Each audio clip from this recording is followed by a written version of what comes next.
Well, I want to tell you that there was blood. And there was blood. It was dripping down my leg. And I was bleeding. And I did not know where it was coming from. It was the summer of 1964. And just like all the other kids in the neighborhood, we got into our mom's cars. And they drove us to Mermaid Swim Club. And that's where we spent our summer, at the swimming pool. Our moms, they simply just smoked cigarettes, they played mahjong, they played canasta, and mostly they ignored us. And the kids really had a great time. We would just jump in and out of the pool all day long, do whatever we want. It was the 60s. But this day was not much fun. Every day, every time I got out of the pool, I dried myself off, and there was blood on the towel. I didn't know what it was. I didn't know where it was coming from, and I did not tell anybody. Didn't tell my mom, didn't tell my friends, went all the way home, didn't say a word. Later that evening, my parents were getting ready to go out, and I was raised in a Mount Airy row house, and I was just perched at the top of the landing, second floor, and in my house, this is where secrets are blurted out, you yelled at your sister, your parents yelled at you, is where everything happened. And I said to my mom, Mom, I'm bleeding. She says to me, where? I go, down there. And as if she was already prepared for this moment, she went into her room, she came out, and she threw a pamphlet at me. And on the pamphlet was a little girl who looked nothing like me. The mom looked nothing like my mom. I glanced through the pamphlet, and it suddenly dawned on me. I had gotten my period with no education, no knowledge, no congratulations. It was terrible. My sister went and called all her friends on the phone and said, guess what? My sister got her period.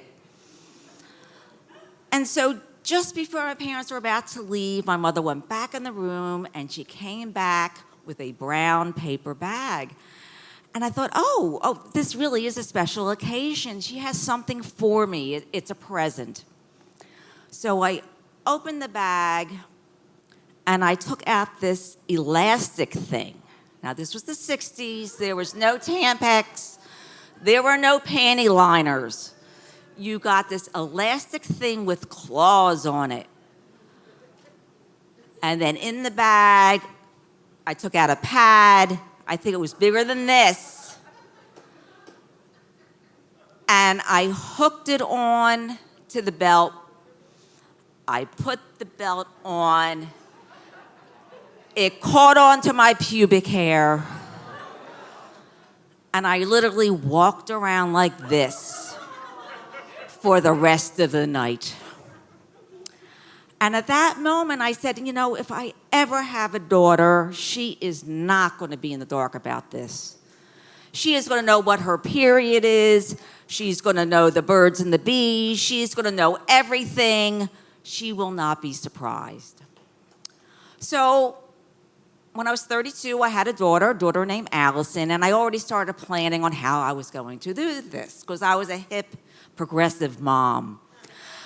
And when she turned 7, I got this book, and it was called All About Me.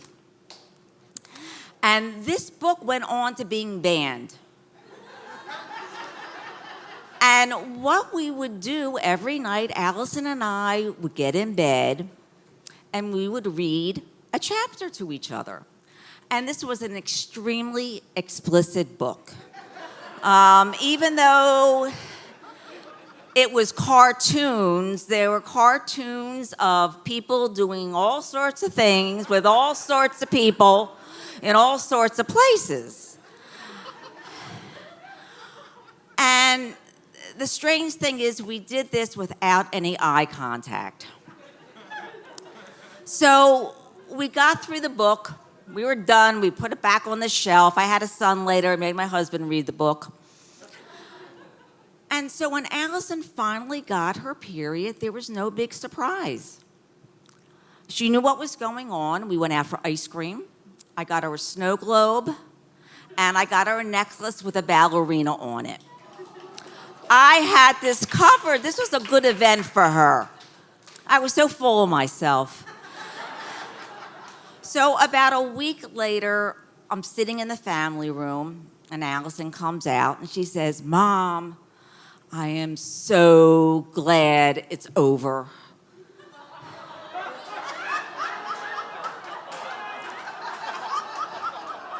And I said, "What's over?" "My period." "I got it. I'm done with it. I'll never get it again." And I said, "Unless you're pregnant, you're going to get this every month, probably up until your 50s. And she looked at me. It was the same scared face that I had years and years ago. And I thought, what in the world had I missed? And all I can say is perhaps we should have had more eye contact. Thank you.